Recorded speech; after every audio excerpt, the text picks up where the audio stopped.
ज्ञानी होने का मतलब यह नहीं है कि आप सत्य को बदल दें। जो वास्तविक चीज़ें हैं वो वास्तविक चीज़ें ही रहेंगी, जो प्रमाणित चीज़ें हैं वो प्रमाणित चीज़ें रहेंगी।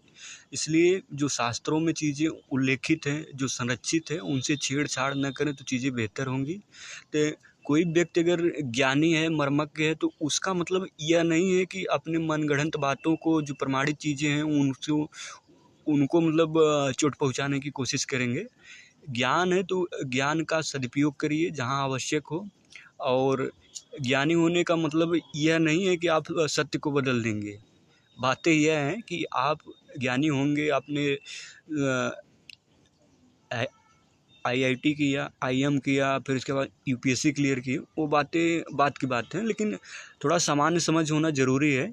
ऐसी बातें नहीं है कि आप जो सामान्य बातें हैं उनको ऐसा घुमा फिरा के इतना मनगढ़ंत बता के जटिल शब्दों में कहेंगे तो इसका मतलब ज्ञानी होना नहीं है आपको।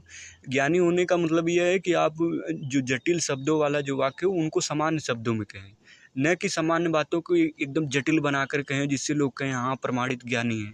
तो ये चीज़ें बेहतर है कि जो वास्तविक चीज़ें हैं, जो प्रमाणित चीज़ें हैं, अगर उन्हीं चीज़ों को आप बोलें, उनके प्रति संरक्षण करें तो चीज़ें बेहतर होंगी। और किसी प्रकार का जो आप गुमराह कर रहे हैं वो सब चीज़ें न करें तो चीज़ें बेहतर होंगी। धन्यवाद।